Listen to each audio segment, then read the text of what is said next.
First off, it started I was being accountable with the world by sharing my journey online. And then that purpose grew.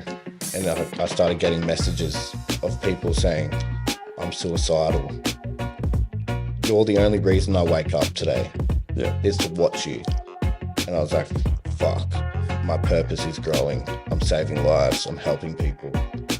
And then it was like changing generational trauma. Welcome to another episode of Planting Seeds with Soul.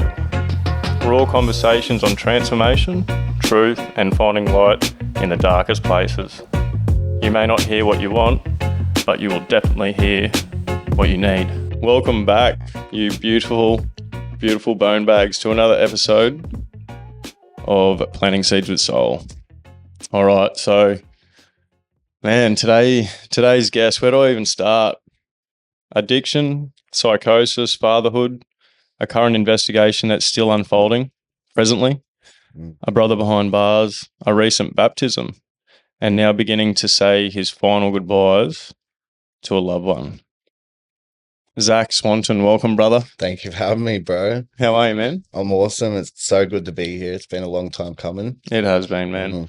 I'm honestly really excited to have you on, man. Like everyone, you see, I guess, little snippets of their life on social media. Yeah. But that's only like the parts that you see, obviously. There's a lot more to a person than what you see. There's a lot that goes on behind the scenes, and from meeting you online and us chatting, and I only really got to know a little bit of the depth of your story today. Yeah.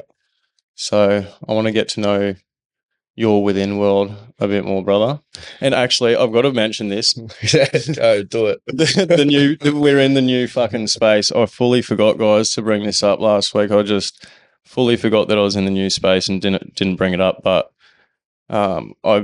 it's got that fucking, I was saying it to you before, it's got that brothel sort of vibe in it, the couches and just the dim lights and everything, but definitely wasn't going for that. But anyway. Yeah, I actually wore purple on purpose to suit the lighting. Hey, I got to say too, bro, thank you for making the trip up here. No worries. I'm very grateful that you got here safely, and I hope you get home safely too. Thank you, bro. Appreciate it. We've actually got, after this podcast, we're going to go have some dinner up at the Wallaby with the family. It's something like to gets a bit personal too, you know what I mean? That's beautiful. I don't want it to be like, you do a podcast with someone and then punch it out there and just hope for, false shit, not real shit at the end of the day. I want to get to know someone on more of a deeper level. So I appreciate that. Same here. Very welcome, brother. Where do we even start, I guess? Like, this is a sharing at the end of the day, you know what I mean? And the work that I've seen you do is incredible, and it's transformative.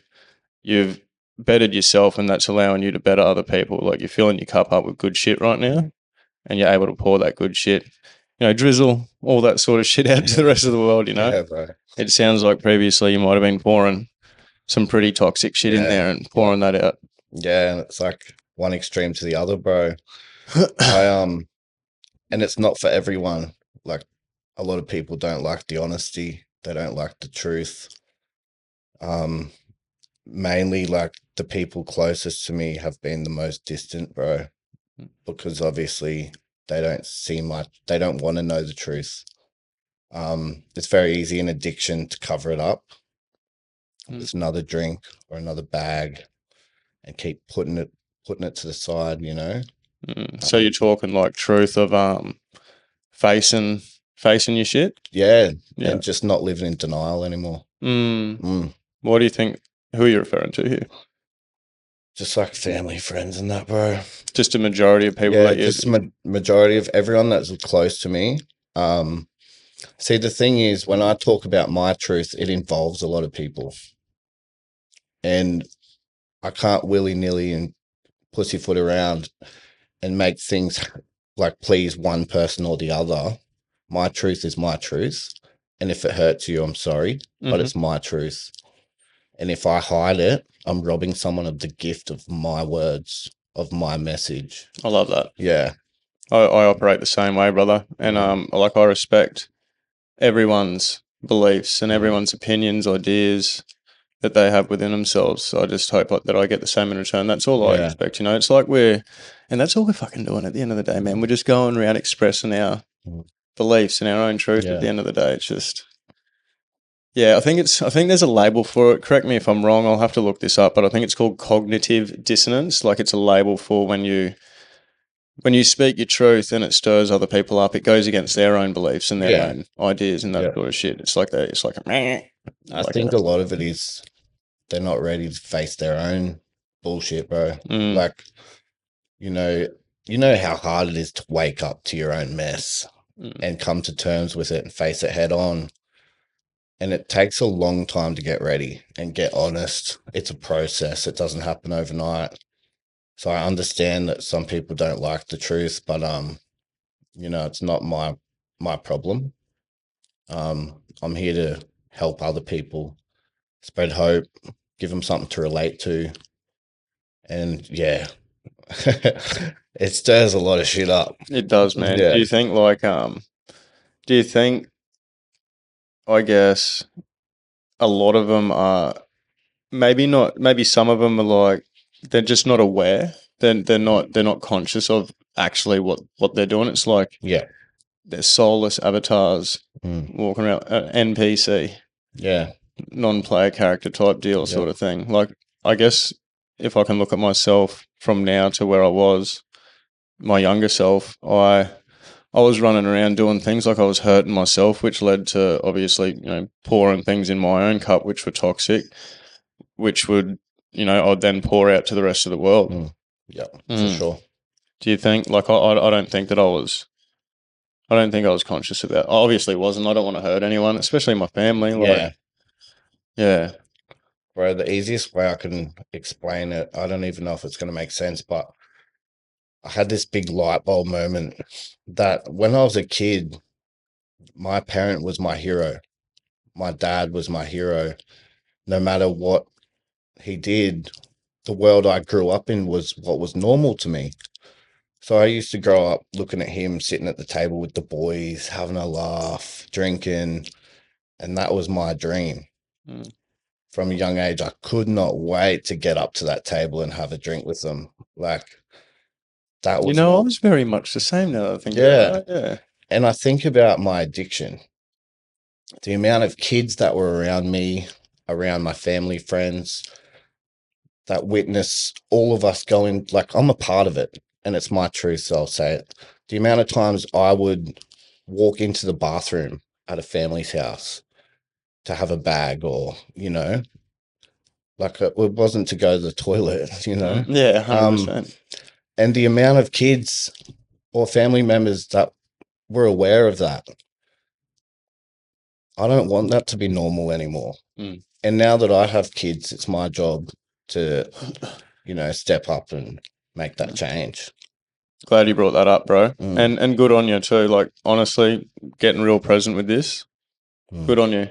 Yeah. You, like, your kids with an S. Yeah. 2 of them. Yeah, 2. Yeah. They're definitely blessed themselves as much as you are to them, you know what I mean, if that makes sense. Yeah. But let's talk about that fatherhood. How did this come about? Because they're not your biological, right? No. My partner Rob and I went to school with her. She went up north. I went into addiction. We didn't talk for 11 years. And then we swiped on Tinder, bro. Oh, really? 11 years later, yeah. But the most beautiful part was that we were ready for each other. A lot still had to change for me. I had to pull my head in again, but I even told her, like, if I didn't like the kids, I wouldn't have stayed. Because I think a lot of people, they want to stay for the partner, but they might resent the kids. And then they're living with that. They're not honest. And I told her, like, if I like the kids, it's going to work. And at one point, I fell in love with the kids more than her. That's when I knew. That's beautiful. When I knew, yeah. That's beautiful, man. And she even says to our daughters now, like, you know what? Zach loves you more than me. And they go, oh. So It's so sweet. two Two girls. girls, bro. Yeah.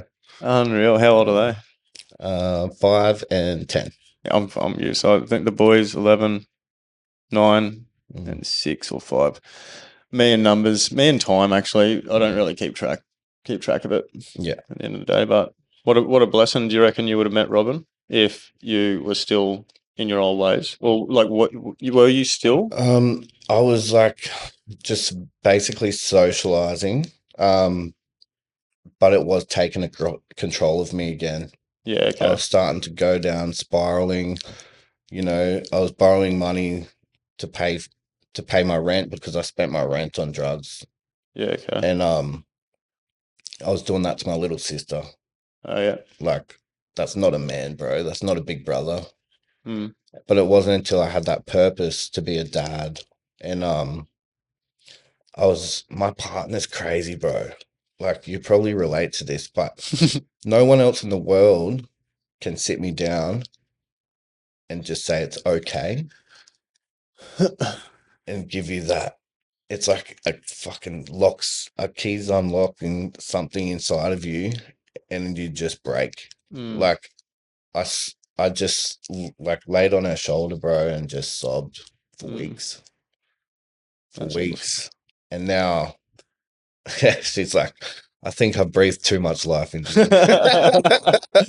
That's powerful stuff, man.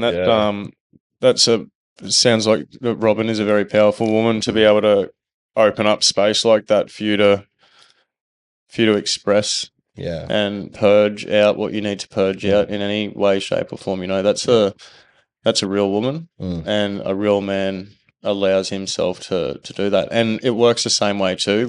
We hold the space for them and allow them to do what they need to do. I mentioned to you before, like with Kels and myself, if I've got the mindset where I fall into like a victim mindset, which was a common one for me, it's hard to reprogram yourself out of these old programs. If I was to not believe in myself or doubt myself or want to give up, like there was when all this was unfolding, I wanted to give up on all this. It was just getting so overwhelming. She will open up, hold that space, and honestly, pretty much repeat to me the tools in which I use within my own self. It's just I forget. When we all forget. Yeah. You know, we've all got something to work on, but powerful woman, and I do the exact same to her. It's you know, she gives it, I receive it, and then I'm able to gift that back to her as well, which is that's beautiful, man. And that's what I actually said it on a podcast with my partner, that power couples, like, people see us and they're like, we want that. And all it is normal. What everyone should be doing. Like communication, the vulnerability, like the honesty, the love. Like, and if it feels uncomfortable, that means you're heading in the right fucking direction. That's right. Yeah. Like doing these sort of podcasts, I get, definitely a little bit anxious lead into it because it's something that's been programmed within me from such a young age, to break through situations like this. Yeah. It's because I think maybe, and I say this a lot on the podcast, we're so disconnected, the majority of us are so disconnected with each other and ourselves. That's why we're, suffering from all this depression in the world, the anxiety in the world, these labels. We're not fucking present. We're not present anymore, which is, but it's fixable. It's sad, but it's fixable, Yeah. Bro, the world's manipulated that way. Yeah, bro. It's fucked. Yeah. It starts early. Yeah. We're born into it. Yeah. Our parents were born into it, and their parents before them, and their parents before them, all born into it, I think we've been lucky in this generation with social media because it's allowed, with anything, it's a tool at the end of the day, and it can be used for evil or for good. It's up to us on how we choose to use it, but that social media has allowed the people that want to create positive change like yourself and myself in the world to get messages out there to the people that need it. Whereas back in the day, there wouldn't be all this free access, and you'd really have to, the universe would have to link you up with the right individual in the physical world, like literally cross paths with them in the physical reality. But now you can be sitting by yourself behind your phone and get a message that God, the universe, whatever it is that you believe in. Yeah. Get that message to you. And that's sort of like why I can't really blame my parents or their parents for not changing generational trauma and the fucking toxic cycles. Because, like, as much as I want to believe that I'm more powerful than they were, or I'm stronger and I'm just the man, like, either God's taken more of a place in my life for me to be more open minded, or things like social media have more of an effect. Like, you know what I mean? I do. It's not, I'm not better, like, I'm not better than them, but I have some sort of gift that I've been given for me to be able to do that. Absolutely, you have. Yeah. There's a large amount, and I've experienced it with my own self years ago, going through. They call it. I don't like to use labels, but I use it so it makes sense to people. But like an awakening, it's like I was activated in some way, shape, or form during that whole COVID shambles, which is still going on. It's nuts, but yeah, it's like there was a huge awakening where a select group of the collective has been like sort of. They started to expand their awareness, I guess. Find God, expand your awareness. I was in rehab in COVID. Oh, wait. Yeah. Oh, wow. I was locked in. Oh, really? Yeah. That wouldn't have been a bad thing if you're in rehab. Like, everyone else is locked in. So. Good place to heal. Thank you. Every day. Yeah, man. Absolutely. How did you? Can you give us a bit of a rundown? Like, what led you to? What led you to the rehab and all that sort of thing? So rehab was 5 years ago, but I guess from the age of 9, I started smoking cigarettes, stealing cigarettes, having the odd drink here and there at Christmas. And like I said before, I couldn't wait to be an alcoholic. It was set in my mind that that's normal. But then when I was 13, I was old enough to notice sort of that Dad wasn't present. Mum was an angel, but Dad was working, drinking. He was never there. And I took it upon, and then he left. And I was like, fuck, I've got to step up and be the man of the house. I started smoking weed instead of drinking because I didn't want to be an alcoholic. And then that led to me funding my habit, as well as trying to make money and be that man, support my mum, support my little sister, support my brother. I started smoking speed when I was 15. Not even 6 months later, it turned ice. Because as you know, it took over. Yeah, it took over for sure. And then, I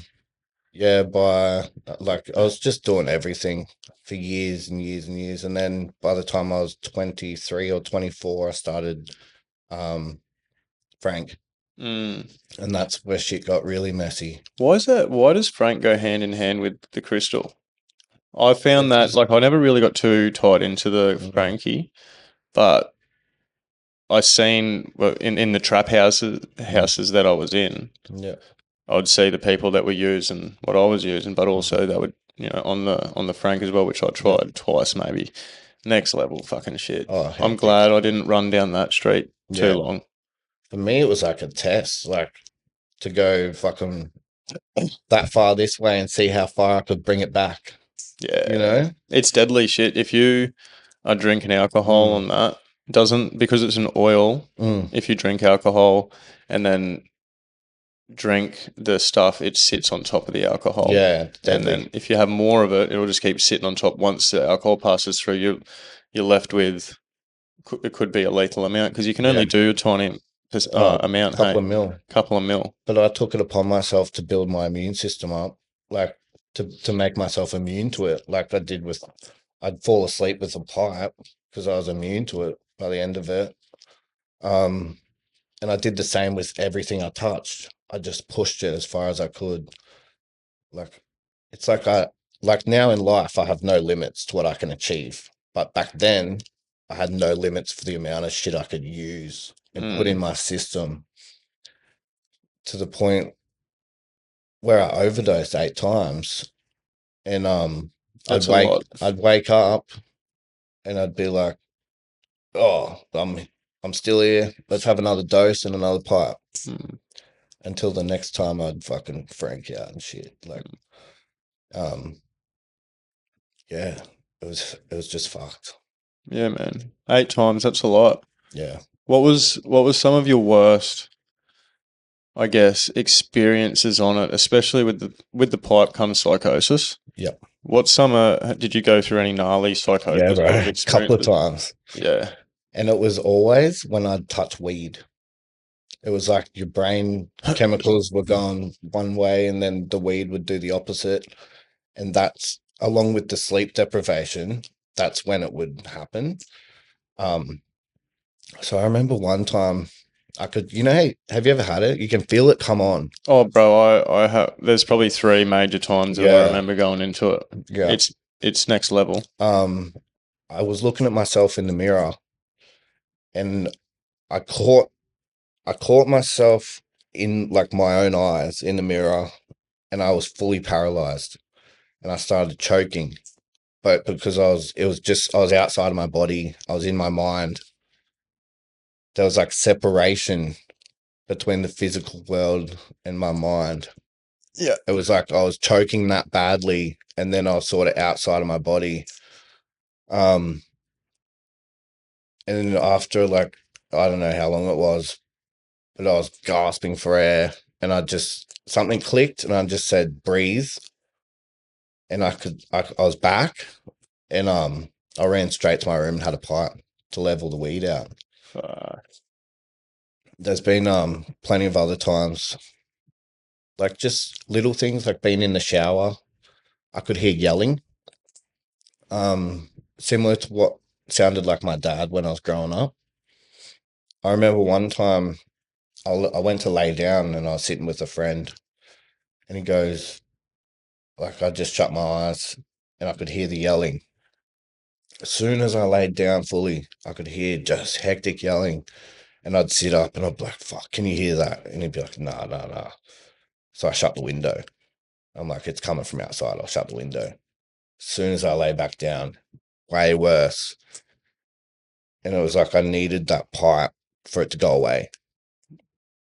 Yeah, that's as easy as I can explain it. No, that I'm like in it. I'm in that story. Like my heart's like racing a little bit now, to be honest. Like I could only because I know what it's like, man. Like it's next level. I remember when this was like I think it might have been like the last time that I did it. I was just up the road from mum and dad's, and I've told this story before, but I'd been on it for 3 days. There was a sleep deprivation, smoking weed, drinking all at the same time. And I was sitting in my car and I'd end up like smashing this pipe in a few places, and I was literally trying to airtight hold this thing together in the places that it was broken and burn it up at the same time, like puffing on this thing. And then I'm in the car by myself in the driver's seat, not far from mum and dad's at all. And my cousin Charlie, she's still alive. She appeared in the back seat, and I'd spent a lot of time trying to get her away from the pipe. I got her onto my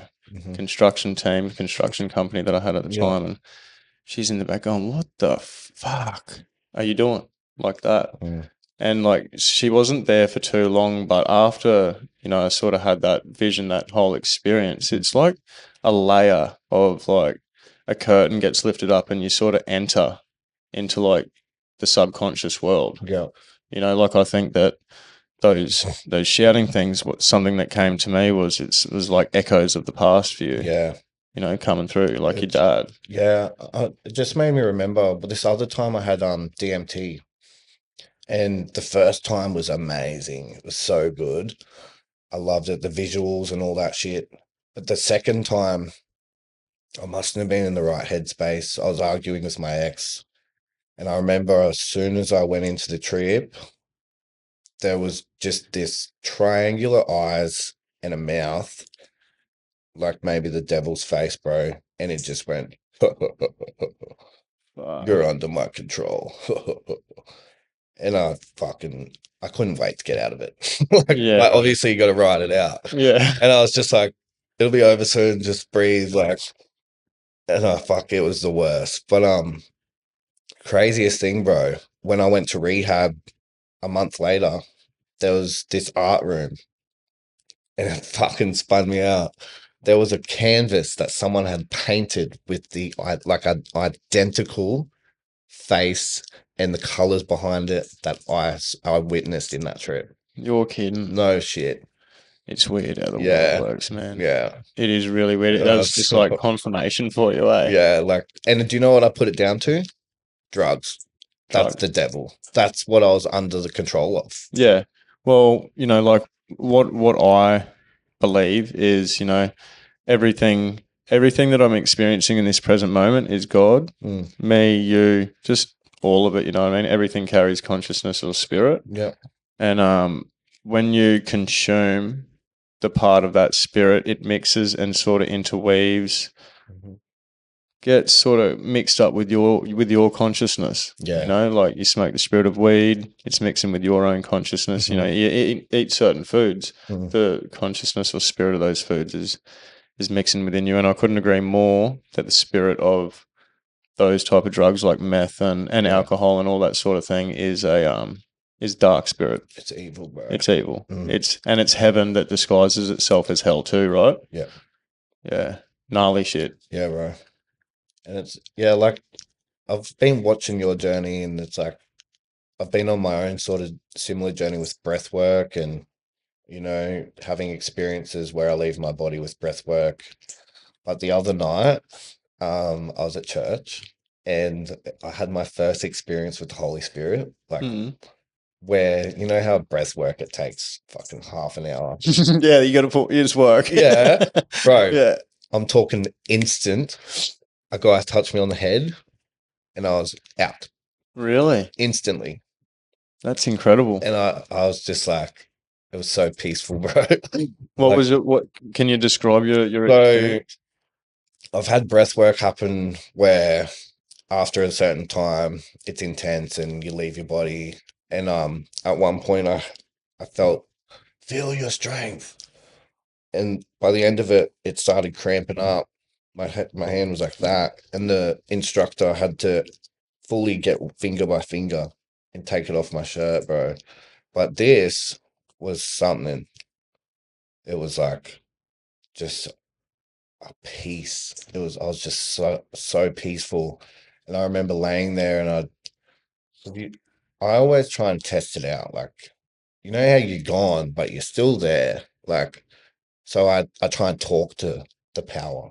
Like, love that. And because you can communicate with it. Yeah. And I just started laughing, like giggling, and I said, I could lay here forever. And all I heard back was, not today. Like, yeah, just enjoy it while you can, you know? You know how many people I've got to deal with? Bro, literally, because all around me, the same thing was happening. Like, it was this hectic worship thing. And he was walking through and just touching people. And the funniest thing, because I was like, I'm going to test it. He was walking past and I went up the front. I was waiting and praying, and he went up. I could feel it, like, just building up all this energy, bro. And he grabbed me on the shoulder, and I looked up and I said, that wasn't enough. And he went, all right. Touched my head and just said something in tongues, bro. Yeah. And I just felt my legs give way. Wow. And I was out. Wow. Yeah. And I was just like, bless. Like, I love that, man. It's bless, bro. It's experience at the end of the day, eh? Like, people, I know a lot of people sort of brush a lot of shit under the rug because they just simply think it's woo-woo and bullshit and whatever. Yeah. But I want to tell you a story, okay? Mm-hmm.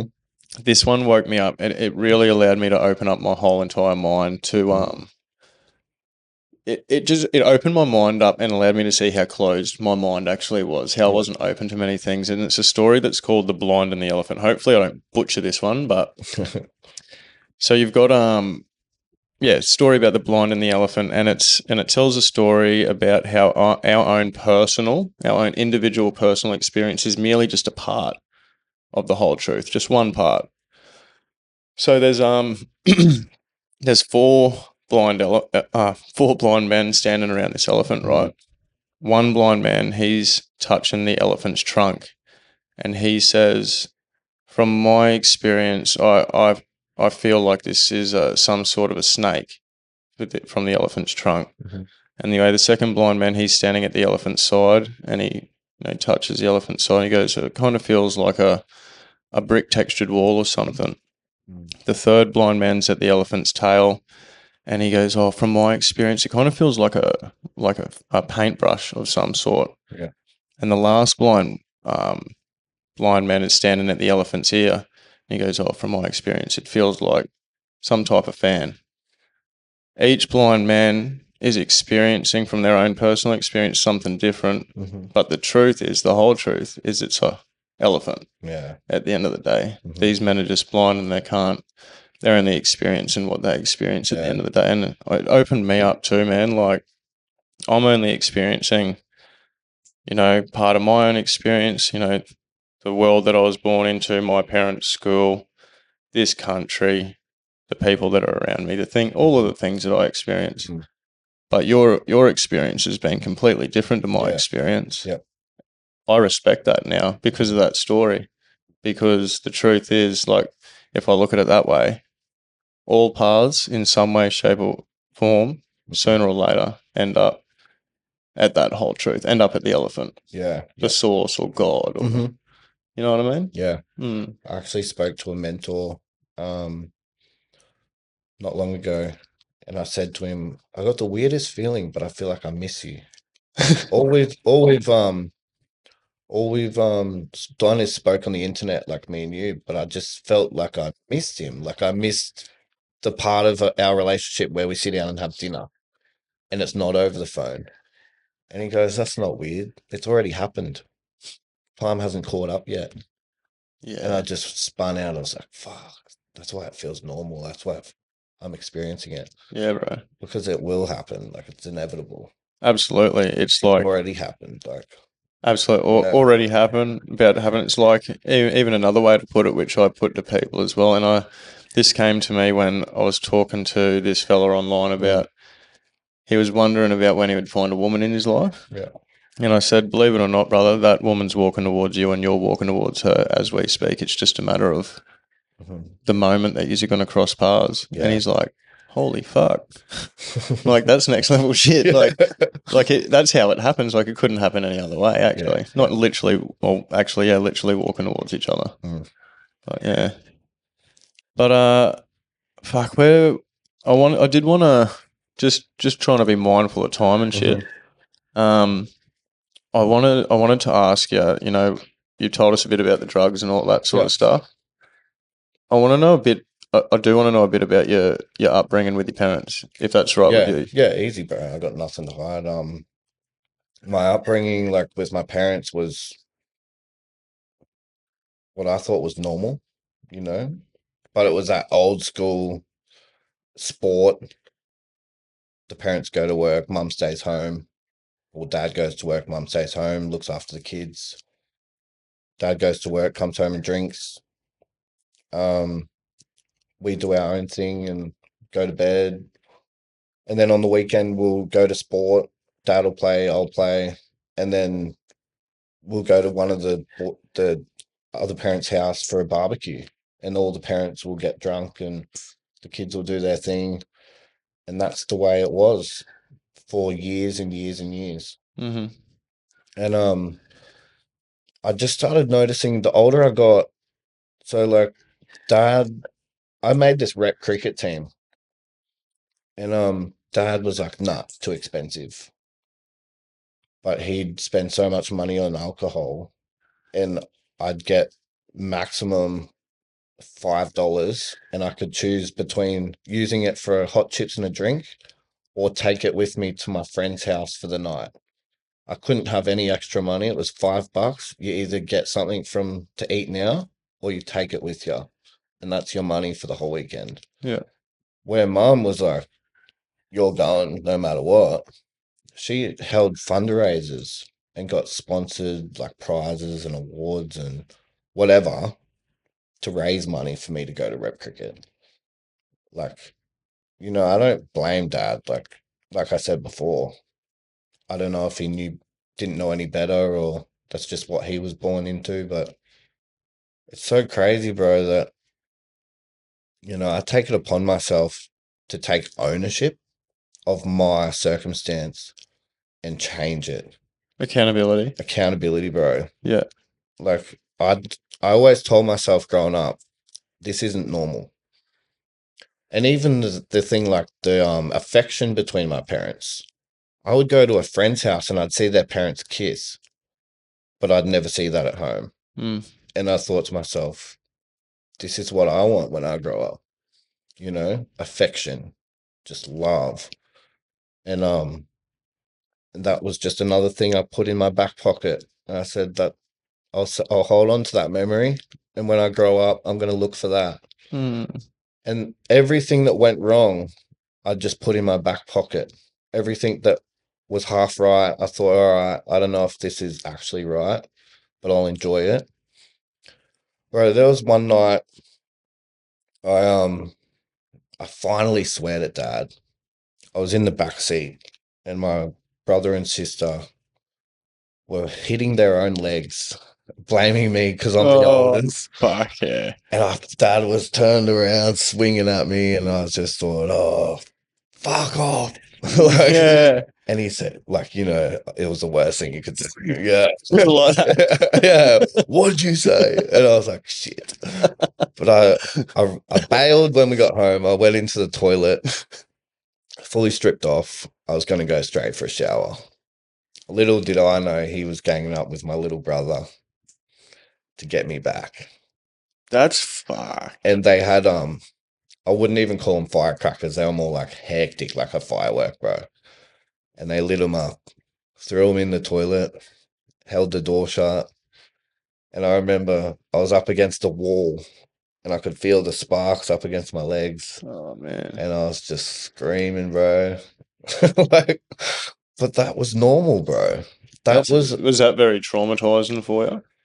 Oh, fuck. Honestly, bro, it sounds hectic, but it wasn't any worse than being yelled at. That was normal, but it was normal for me. Like, it was probably, that whole experience was probably different to being yelled at.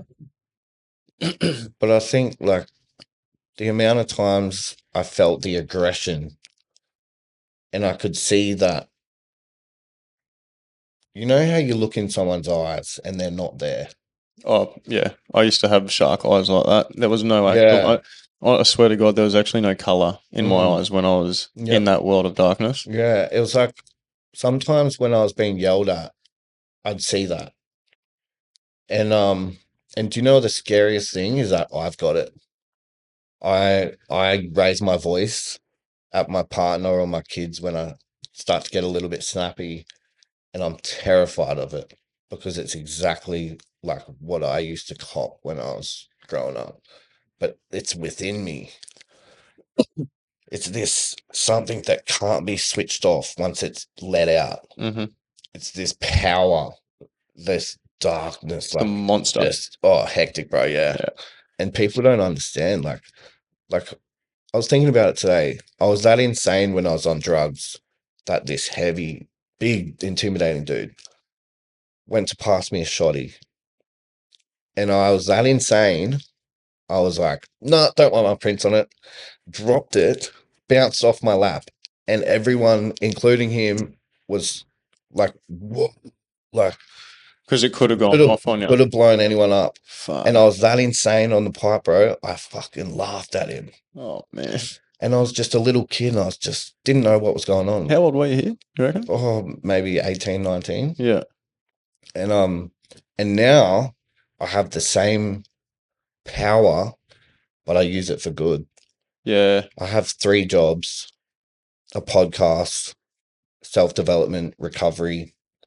Yeah. I'm a dad. Well, I actually had a couple of things. The transformational formula. Yeah. Creator of that, the transformational formula. And the podcast that you just brought up is Truth or Die. The Truth or Die podcast, and you do that with your partner. Yeah. Yeah. It's beautiful. It is, man. It's good. I love doing that with Kel's, man. But I just have so much going on and I want more. Yeah. You know? It's like that same unstoppable power. Yeah. We all have a monster inside of us, brother. We've just got to be that aware that we're responsible for what that monster does when we let it out of the cage, you know? And like, we never, a majority of our life, we're not the doer or the sayer of our doings or our sayings. We're the witness behind it all. So when we're in that state of rage or anger, where you can't remember or you see red, you're actually not acting from your true self. You're acting from all of the experiences and conditionings and programs that you've experienced on your journey, you know what I mean? Like with your dad and all that sort of stuff. How is the relationship there now? I think you might have mentioned it before, but it's with my dad. With all your family, like how is the relationship with everyone? Bro, even it's with my close family, like my sister and my mum, it's good. We have a family dinner every weekend, but I can tell that a lot of stuff's still not concrete. It's still not as good as it could be. Because like I said before, I stopped people pleasing. There's certain things without a sorry from certain people, I won't welcome them into my house. Yep. Where my mum and my sister, they still associate with other people, because they haven't stopped people pleasing, or they just don't see the world the way I see it. And I've let all the trying to like, I guess I've understood now that I can't make them the way I want them to be. I can change me and change my household, but they are who they are, and I've got to love them for them. But they don't disrespect me. The people that do disrespect me or judge me, it's a projection of hate, that they have within themselves. And I see it for what it is. But yeah, I just don't spend any time on it. No distractions. Yep. It's like when I overdosed so many times, I had this light bulb moment where I'm here for a reason. And that purpose is like God's will. It's not my own. And I just feel like I've got this purpose to do something hectic, bro. Like, it hasn't happened yet, but it's coming. It's walking towards you, bro, and you towards it. And the thing is, I've always been the eldest. I raised myself to be the man I was. I went off track, but I came good. And it's like, that's a lot of weight. And now I'm in recovery, and I'm copping the adversity from my closest fucking family that I'm doing the wrong thing. That's a lot of weight. What would they class as the wrong thing? Talking down on alcoholics. They think it's wrong. Because alcoholics don't have a problem, bro. They've got it under control. Yeah. I call bullshit. Yeah. There's look, the way that I see it, if you're doing something, every day, like it's a form of escape. Yeah. It is a form of escape. And to be honest, and I say this all the time, drugs can be anything, you know what I mean? It can be food. There's different levels of it. You can hang out with a person too much, and if you're hanging out with that person all the time, there's no balance with anything else in life. It's going to end up becoming a bit toxic for you. Yeah, that's right. I had to experience that firsthand, but yeah, man, the drugs. I actually forgot where I was going with that, but anyway. I was talking to you about the investigation thing. Oh yeah, that's what I wanted to have a chat about too. That's another thing of the weight of whatever my purpose is right now. Would you be able to pull that just a bit closer? Like there? Yeah. So, first off, it started I was being accountable with the world by sharing my journey online. And then that purpose grew. And I started getting messages of people saying, I'm suicidal. You're the only reason I wake up today. Yeah. Is to watch you. And I was like, fuck, my purpose is growing. I'm saving lives. I'm helping people. And then it was like changing generational trauma. And then from there, it's like, put me off a bit. Yeah, it's just hectic, bro. Like changing the generational trauma.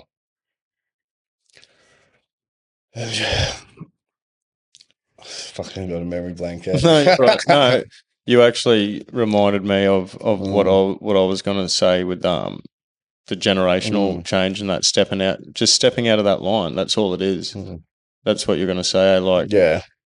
we have our parents and our parents' parents and our parents before them, all born into this world. Yep. All born into this system as, I guess, like a blank canvas. Like you're just pure awareness at the start of it, and then you're given a name. Yep. You know, you're given all these experiences and beliefs and ideas which your parents have within them that they had passed down from their parents and school and just everyone that has also been born into this world. Yeah. And a lot of it has been like toxic and nuclear. And we have a choice. I have a choice. I had a choice, and you had a choice to either. And we've been in every moment that we're living, we've had the opportunity to turn this choice around. All of a sudden, that shift starts to happen, and you start to step out of line. But you can't just step out of line like instantly. You know what I mean? Like, you may be able to step out of line from one thing. But then there's always going to be something else that you need to better down the track as well. Because if we were, this perfect being that didn't have to heal or transform anything in life, evolve, would just be, I don't know, life would be super fucking bland. There'd be nothing happening. There'd be no adventure, there'd be no movie. Yeah. It's like the things that go wrong, bro, like we were saying before, I think we jumped on, it builds your character. It does. You're not meant to be heartbroken when things go wrong. It's preparing you. That's what I learned just not long ago. It's like, fuck, this is happening for a reason. I'm not meant to, bow down now. Absolutely. I'm just getting prepared for what's to come. Like, bring it on, let's go. And now I take the good with the bad and I treat it as character building. Yeah. But where I was going before, it all came back to me. It always does, man. Yeah. The investigation, right? You know how I was saying I'm carrying all this weight that other people can't carry, and I'm building myself up for this purpose. It's coming somewhere along the lines. Someone dobbed me into Blue Card Services for, like, a lot of the shit was made up, but a lot of it was, along the lines of correct. Were they just extending the truth a bit? Yeah. But the time frames were all out of whack from what I shared online. And all my life I wanted to be a sports coach for my kids. And that really was special to me. And when I became a dad, I said, I can't wait to be a sports coach. And then I got investigated by Blue Card for sharing my experience, strengths, and hope online. And that might be taken away from me. The Blue Card? Yeah. So what was this that you shared? Just my stuff about my years of using, and, they're trying to, the accusations where I used at work. Years and years ago, before I got my Blue Card, I used to work when I was painting houses and shit. But ever since then, I was a bit more careful. I used on the weekends, not at work. But anyway, I might lose the chance of being more in my kid's life with sports coaching or anything like that because of shared online my life. Your Trying transformation. to help people. And it freaks me out a bit at the start. I'm like, I could lose that opportunity to be a coach in my kid's life. And I thought about it for a few days, and then I had this light bulb moment. Maybe my purpose is to help not just two of my kids, but to change thousands of lives. Maybe that has more meaning.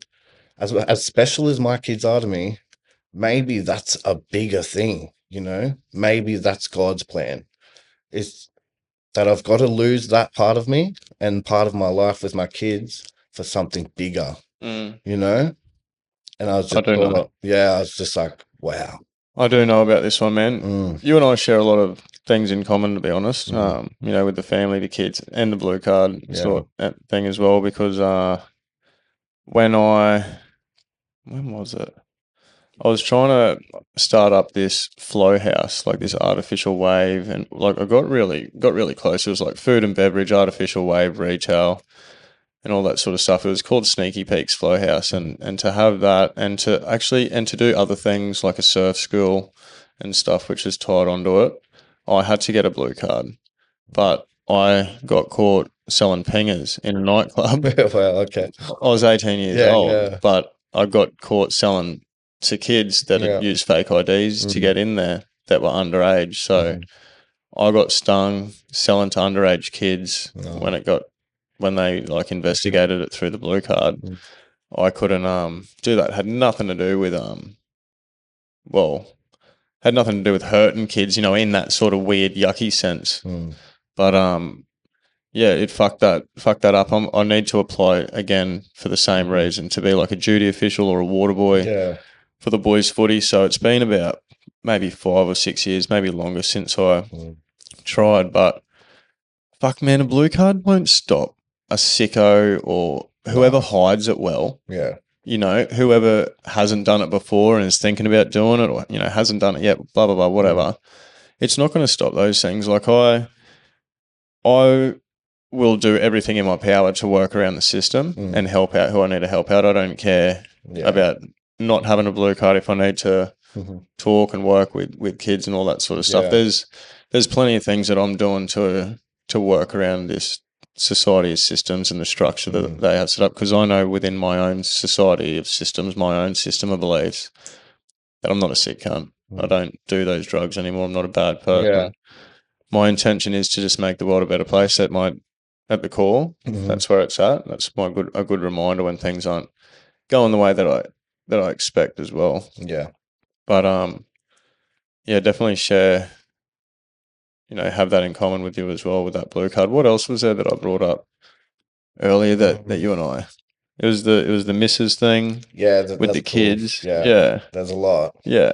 Like Kels she wouldn't have got with me if she seen me the shit that I used to bang around, like the shit that I used to do and that. Yeah, bro. Fucking not a chance, man. Yeah. Am I able to go to the toilet, bro? Yeah, go for it, brother. Sure. Yeah, absolutely. Right. I'll just cut a little bit out. Yeah. I can do it. All right. You feeling empty now? I'm feeling ready to try it. It's crazy how, like, when you're busting, like your awareness is just set on that thing. You're like, oh God, I can't even hear what's going on or see what's going on. Yeah. I've got a good example of what just happened, but in a funny context. Yeah. It's not a funny story, but it's funny when you look back. But I needed to piss during a breath work session. So I couldn't escape my body. I was like in the middle. And when I look back, I was like, fuck, it didn't work because I was in my head thinking I needed to piss. Yeah. But I was probably almost there. But because I said, it didn't work, and we didn't close it out right. So it was like a gateway for bad shit, bro. Oh, yeah, right. I went home and I went to sleep. I've got sleep apnea. Years of just fucked up. So I snore, so I wear a mask. And I was having this dream that I was getting suffocated. Hectic. And I was fighting for my life, bro. And I came to, and I jumped out of bed, and I was like, just fucking, it was horrific sounds. And I ripped my mask off like as quick as I could to get this thing off my face. And I fucking put holes in the wall, bro, trying to get away from it. Yeah, right. Robin was on the bed bawling her eyes out because it was so scary, these sounds, bro. And then I was like, ooh. She's like, what the fuck?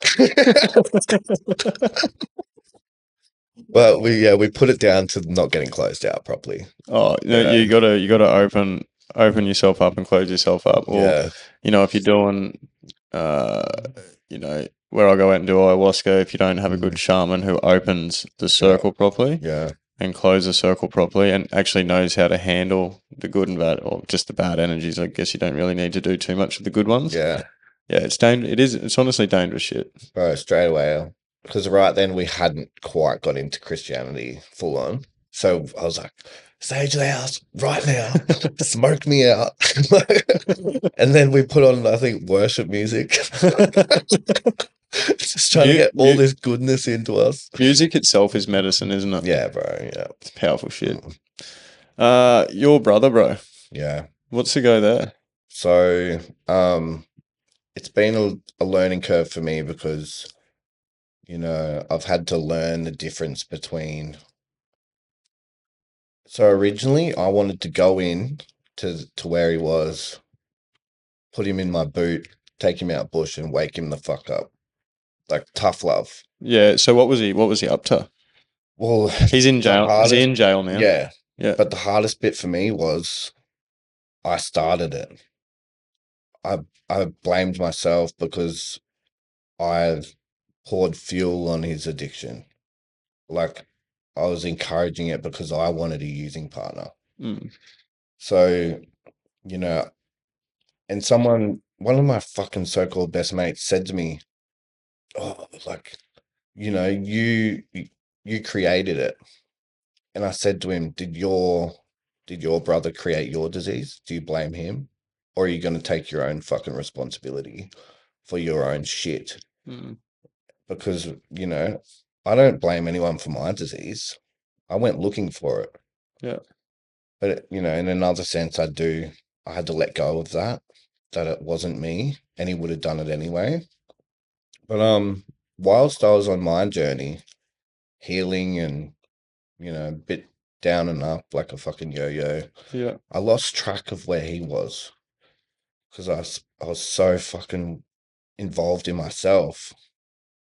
And I didn't switch on that he was so distant for so many years. And when I finally switched on, I was like, fuck, I should just go pull him out, drag him out, you know, show him what a real man is, scare him. And I just got all this advice from people like, be a lighthouse. Because someone even told me, you can't, if you drag someone out, you're robbing them of their rock bottom. And I was like, it took everything in me, bro, to be that lighthouse and bottle up the need to help him and save him. And yeah, he's on his way to rock bottom now. Yeah. And from my understanding, being locked up is part of it. Yeah. I didn't think it was enough, but the other day I had to go say my last goodbyes to my pop, and he doesn't get that chance. So to me, that's part of the rock bottom. Yeah. You know, but it's ongoing. Yeah. We still don't know the ins and outs of. He hasn't even been sentenced properly, and yeah, right. Yeah, I'm sorry to hear that about both too, about your pop as well. Let me just say first, you are right about, you know, we spoke about accountability before. Like your brother is where he is from his own choices. Yeah. You aren't accountable because you know, you may have had it on you, encouraged it. But even if we got a gun held to our head, we still have a choice, you know, at the end of the day. Like, even when bad things happen to us, and I'll explain a way that I explained it to some woman one day. I put up a video about, you know, how I was saying, you are where you are right now from every choice that you have ever made in your life, whether it be good or bad. She's like, I didn't get asked to get T-boned on my way to get milk last week by a drink driver. And I said, well, you may not have made the choice to get T-boned by a drink driver. I don't think any of us would consciously make that choice. No, bro. But look, your choices had led you to that moment, that present moment. You know, you've, at some moment of your journey, you got your learners, you got a license. Some moment of your journey, you bought a car. You made all these choices. You know, you made a choice to jump in your car at that specific time of day. You made a choice to take that turn, go to that specific corner store to go get whatever it is that you were going to go get.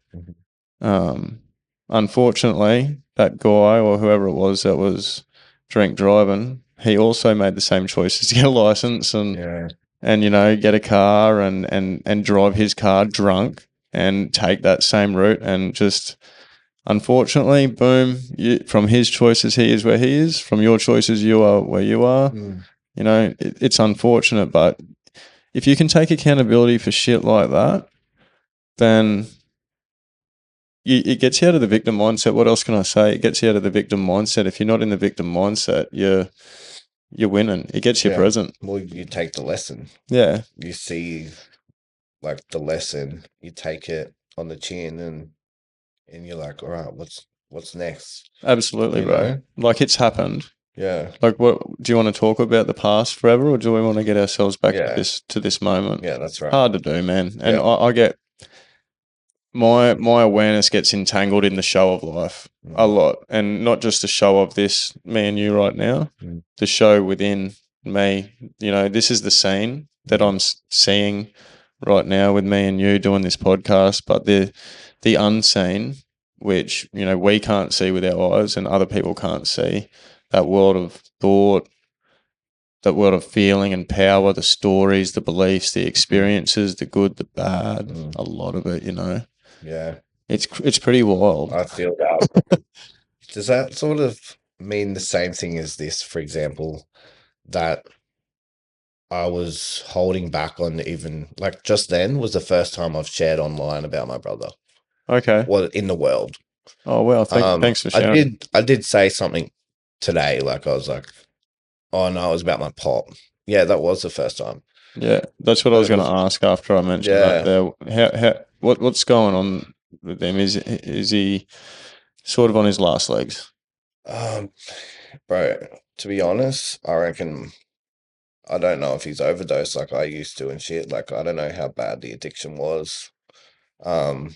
He was just very distant from the family, hanging around fuckwits and.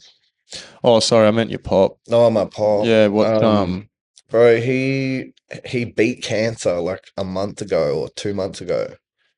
Fully cleared. He went through chemo for a while and did all the things and came good and went home. And then all of a sudden, from what I remember, from what I know, he just couldn't breathe properly. Yeah. Went in and they said it just came back and fucking, yeah. It's like, is it aggressive now? Yeah. Oh, more so. Yeah, he's just on morphine and, all that. Yeah, I do. I experienced my grandmother go out with cancer. Yeah. Well, parts of it. That's one of the regrets that I really had to face within my own self. Being in the state that I was, how lost and confused I was, how unconscious I was, disrespectful, and just not present with the family when she was going, when she was dying, when her physical body was, when the life was leaving here. And yeah, just because I was on the gear and I was playing up and just being a fuckwit, I really regret not being like sober, like a clear state of mind for her and for my dad and my mum and my sisters. I put a lot of people through a lot of shit, but yeah, definitely hold a lot of regret by not cherishing the last like precious moments, those that time with her. But it happened, something that I had to face, and I'm glad that I did. It's going through that, but bashing myself up about it and doing that. It was a part of the process, and I gotta be all good with that. I can feel that, bro. Yeah. Fuck. Yeah. So I know as hard as it is, brother, I'm really glad that you're in the headspace that you're in. It was like I made amends. At the same time I said goodbye. Yeah. And it was this feeling of peace, bro, like that nothing. It was so funny. You know what's funny? Literally fucking a month or two ago, he sent me a message. He said, "Stop the fucking videos." He's like, "It's all bullshit." And do you know all he said to me when I said goodbye was He's like, when you make the videos, just try not to swear. And just in that moment, I just felt like there's some sort of understanding to what I'm doing, There wasn't a fight. There was just an understanding that it's bigger than us. It's bigger than what we think's right and wrong. And maybe just then, in that moment, was just this level of forgiveness and letting go of trying to control what we want in our own selfish ways. And it was just peaceful, bro. Like, I love that. It was so beautiful. Yeah. That's unreal, brother. Because like in addiction, he wanted to help, and he beats himself up that he couldn't help. But at the end of the day, no one could help. No, we got to do it on our own, Yeah. And that's the thing with a lot of families these days is like, going through this shit with my brother is the first time I've been on the other end. Like, and I'm trying to like force people to see it my way and all this shit. And like I said to my sister, oh, like, do it my way. Like, and she said, I just want to fucking I'm done fighting. Yeah. Like, she couldn't even fight to do it my way and push herself to be better. It's just like, I'm just done fighting. Like, the whole time, literally her whole life has been copping shit from me. And now I'm getting better. It's my brother. My poor sister, bro. My poor mom. Like, they're just warriors, bro. Warriors. I know my sister's. She's going through a bit of stuff at the moment. I haven't spoken about this on the podcast because I was like, no, I just don't know. But it's something that's happening. It's something that's happening. Unfolding. Not too sure.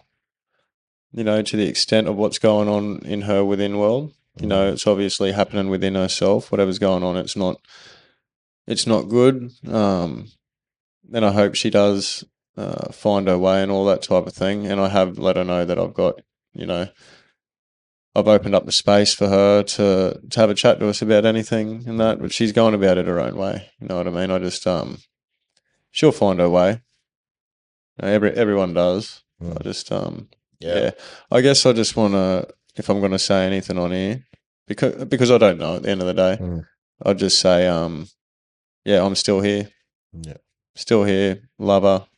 Strong woman. The darkness isn't an enemy. Yeah. It's an ally. It's through the wound that the light will enter. Yeah. You wouldn't be able to help people with the things that you've experienced, like all of it. I mean all of it, the truth. Yeah. You wouldn't be able to help people out there in this world that are going through similar types of hardships and that. If I hadn't been through it. Yeah. Like I love putting it this way too. It's like we enter into this school apprenticeship, right? Unknowingly, like the pipe and the addiction and the neurotic thoughts and the darkness and experiences of the devil and experience of, the Holy Spirit and all that sort of thing. So we can do this work in the world. And like there's one story that I've read a lot of books. The Bible is one that I actually want to read from start to finish. And I know the gist, the story of Jesus. Like, you're doing the work that Jesus was doing, you know what I mean? And it's not to try and gain followers, is it? No. It's just to wake people up to their own power within. Bro, right now I finally understood. So in the same time I'm doing recovery, I'm on step 2. It's hand your will over to God. Do his will. So instead of saying, oh, I'm the fucking man, like I'm powerful, it's like God made me powerful because he's got a plan for me. It's nothing to do with me. It's what he's given me. So it's not about me, it's about him, And it's like, yeah, it's just, I used to be so selfish in a way. I thought, I don't know if you'd call it cocky, but I was overly confident. Like, not on purpose, but I just fucking felt so empowered. And I'm just like, I'm special, I've got a gift. And now that I'm I've handed it all over. I can't wait to see what his plan is for me. Yeah. Because I'm getting ready, you know? I'm acting for him instead of my own self. And I feel like the more I do that, the more comes in. Mm. It's like building me up step by step. Do you believe you are God? No, No? I feel like I've got his power within. Yeah. My name actually means remembered by God. Swanton? No, Zachary John Swanton, the whole lot. Oh, really? I think Zachary John, means remembered by God. Wow. So, and the thing is, because I got woken up, like people overdose once, they're dead. For me, it was over and over again. Mm. And when I gave up, he's like, get the fuck up, you know? Don't mean to swear, but he's like, your job's not done, you know? And when I got better, and I was like, what the heck? I was like, I survived 8 times. Like, that's more than a miracle. Like, I've got a job to do. So I pushed myself every day and just anything I could get a hold of to build myself up and be better or learn more, I'd do it. Mm. And I'm just like, if I can't die from 8 overdoses, only he can decide when my time's up. So now I've never been more excited to live. Mm. And I'm not scared of death because I know it's eternal, you know? And it's just like, bring it on. Yeah. I'm not scared of anything. I have no fear. The only fear I have is letting him down or letting the people around me down. Mm-hmm. And which means I've let myself down, you That's know? it. Yeah. Absolutely, brother. Yeah. That's very well said. Thank you. It's good when you get it right, eh? Oh, it bloody is. Yeah. What have we got? We got 15 minutes left. Is there anything else that you wanted to share in terms of, what you've been through? Because I did want to touch on, where you are presently in life. You wanted to touch on a bit of that, didn't you? What's going on, or? Yeah, fuck. On the way here, bro, you know how you think about your whole life and everything you've been through and where you're heading, and you just get light bulb moment, one after the other. And then as soon as you sit down, it's all gone. And it's like you're just in this space. I feel like at the moment, I'm just happy to be where I am, eh? Like, I feel like, whatever's meant for me is going to be special, you know? And the way I see the world, this is what people think's crazy, but I know myself it's right. I'm not going to leave behind people to remember me. I'm leaving behind a legacy, bro. Yep. Like, I'm not going to push myself to be a good dad or a good friend. I'm going to push myself to do everything, the unimaginable. I'm going to make things what people think are impossible possible. That's my mindset. I don't have any limits to what I can achieve. So I'm not going to settle, bro. Right now, I'm going for the top. That's unreal. I love that talk, bro, because that's the ultimate rebel. Yeah. That's the best way to throw the finger up to the system too. Yeah. Because, at the end of the day, it all comes back to accountability. Yeah. We are the ones, we experience things, but we are the ones that create the thing within ourselves, whatever that thing is, the idea, the belief, the concept. Yeah. We create that within ourselves. Where the fuck was I going with that one then now? Do you remember what I was saying at the start of that at all? We create the concept. It's like, it's how we think of ourselves as the identity. Like, that's it. So we create all these things within ourselves, like you're talking limiting beliefs and that before. But there actually is no limits there. Nah, bro. It's the limits but the best way to put it is it completely limits our human experience. If you want more, you have to dissolve, smash those limiting beliefs out of the park. Yeah. The only way to do that is to step into that discomfort or face whatever the fear is that you've got within yourself that you've created, the belief as to why it is that you can't. Yeah. Why is there that limit there? There's a limit there because you created a limit at some point. I think my limit is when God says that's enough, you know, but you're going to have, I'm going to have to die before I'll give up.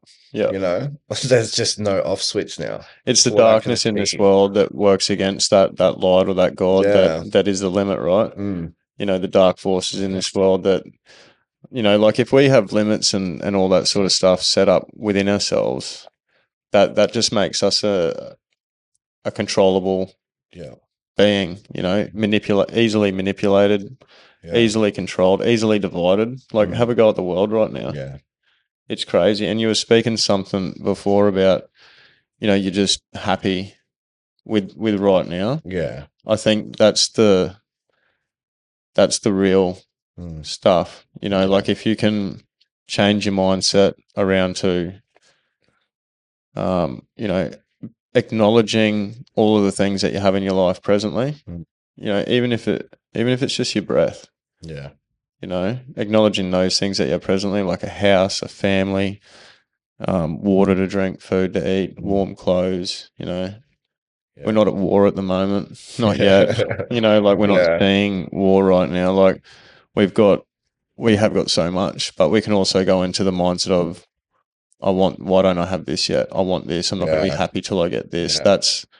That's definitely not a healthy mindset. You've got no awareness if you're thinking like that. Yeah. One of the things I'm aware of these days, and I'm stoked I'm in the moment to be able to notice it, is my daughter's cheeks are the same softness as Robin's cheeks. Oh, yeah?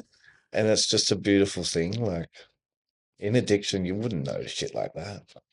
You're just thinking about your next hit. Like, so just little things. And like the other day, I was in the hospital and we all had the COVID mask on.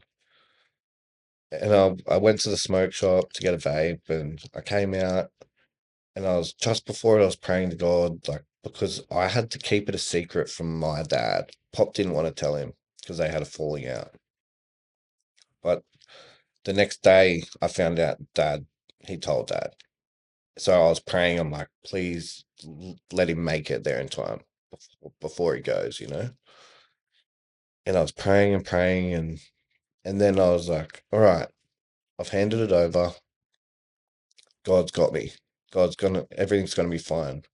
And as I was walking past this garden, I looked in, there was a fucking COVID mask just sitting there on the ground of all the things. And I was just like, that's God, you know? Like he heard me. Yeah. Yeah. And I was just like, how good is it to be aware? Oh, 100%. If you're not aware, then you can't pick up on those divine messages and signs. Like they are there. Yeah. It's just most people miss them because they're too caught up in the bullshit of the past. They are getting entangled and caught up in the experience of this dream or show, you know, the unfolding present moment, whether it be, you know, in there. The present moment can be in their minds. So presently they can be in their minds in the past. Just getting their true self, you know, that awareness, being aware, gets entangled and starts following old stories, the self-doubts, the I'm not good enough, I'm not loves, the I can't do it, so all that sort of stuff. It's very, the mind, if you're not aware of how sinister the mind is, it can really take you on a bit of a journey, eh? Yeah, bro. Like I was on my run this morning and my morning routine has been set up on just true presence. So I'm always just trying to take the seat of the witness and just be present, tap into my body and my feelings, you know, watch and observe my thoughts come and go, watch and observe everything come and go in the physical reality. And I had this message come up to us today and forget what it was now. Can I just look in my phone real quick? Because I'm pretty sure I wrote it down.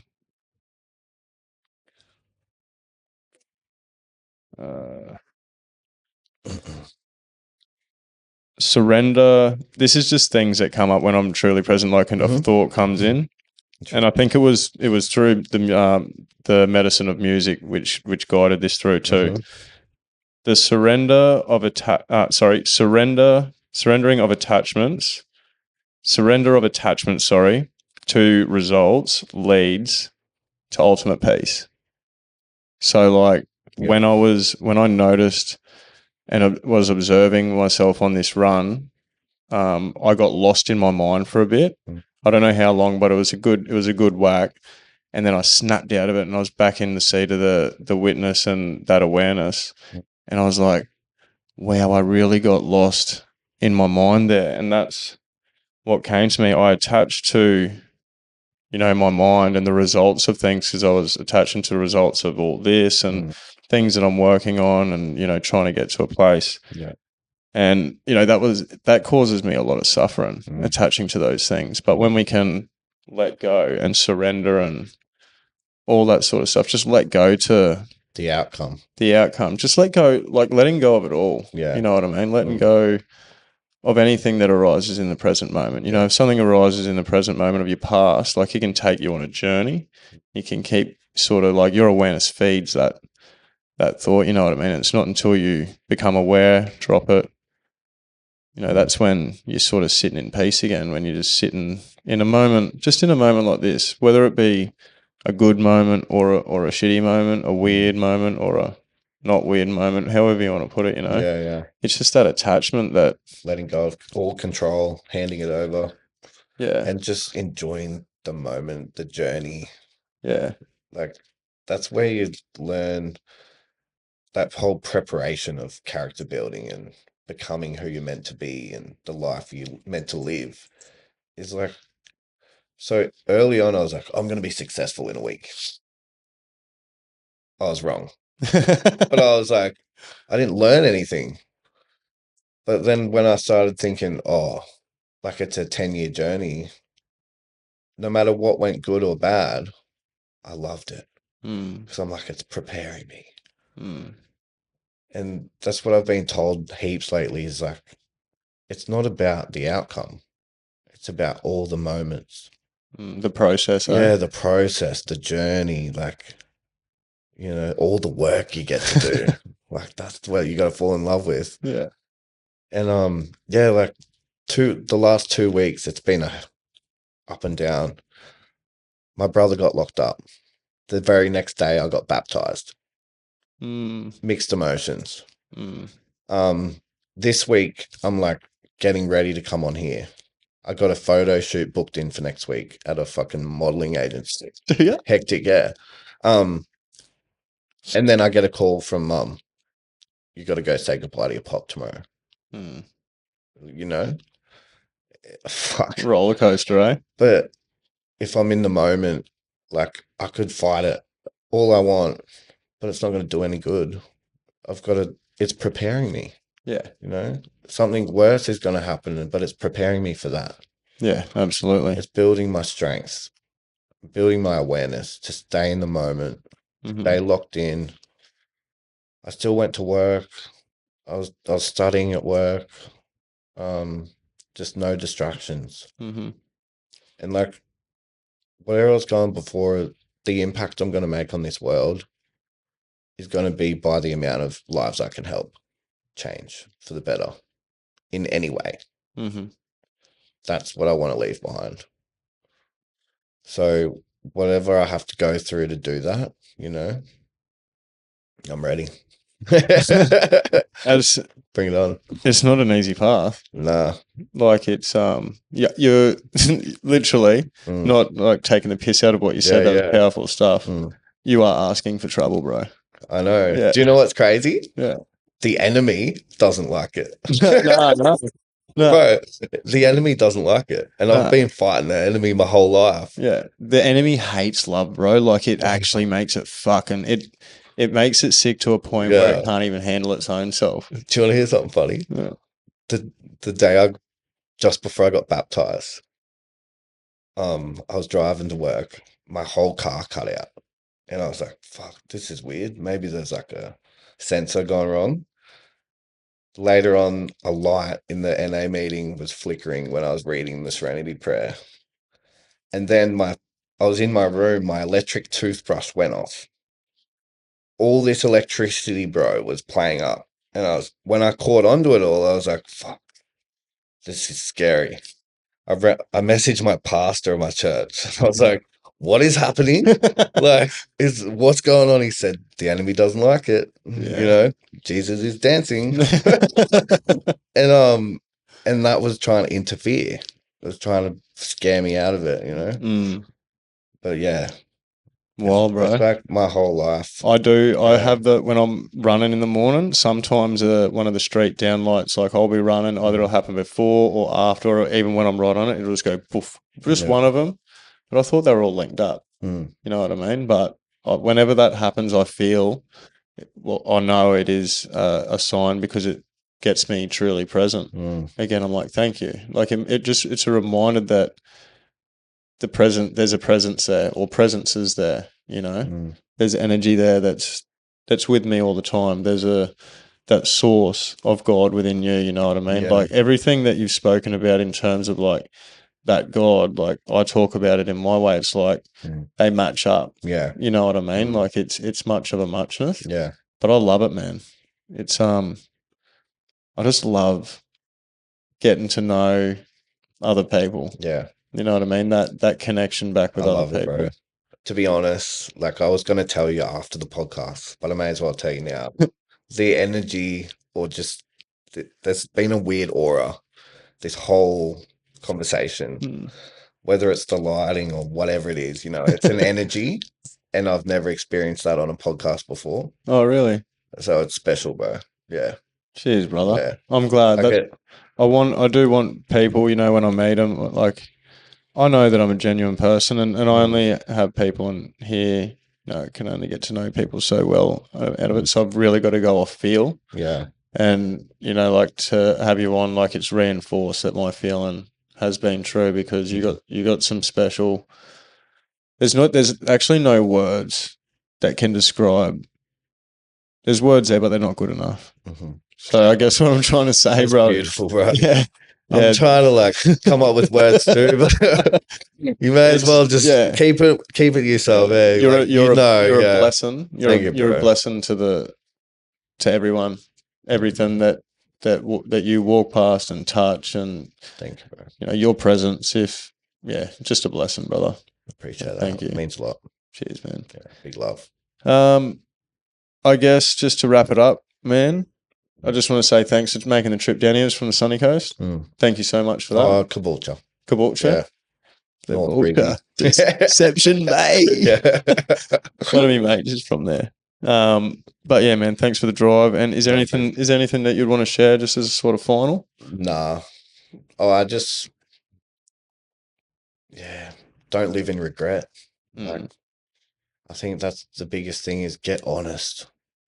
Because if you're honest, you can make the change that you need to make to stop the regret from happening. And you don't need to be honest with other people, do you? No, just you. Just you. You're the one that has to live with the regret, no one else. Yeah. You feel it. Yeah. You think about it. So, just get honest. Yeah. Yeah. Cheers, brother. And where do people find you? Instagram, YouTube? The Zac Swanton, because I'm the one and only. You are, but bro. Yeah, I know. Yeah. Sounds fucking stupid, but I love it. You are, man. Yeah. You gotta talk it into existence. Yeah, like Australia's #1 up and coming podcast. You got to talk it into existence. That's right. Yeah. So the Zac Swanton on Instagram, Zac Swanton on YouTube, Facebook. Yeah, you'll find me. Awesome, bro. Yeah. Appreciate it. Thank you, bro. Pleasure. Legend. Thanks for tuning in to another episode, guys. Planting Seeds with Soul. I hope you got to, I hope you took a lot from Zac's world within, what he's experienced, what he's been through, the good, the bad, all of it. It's where the darkness meets the light. That's where the stories are born. Yeah. So thank you very much for sharing your story. Look forward to with the world. Cheers, brother. Thank you, bro.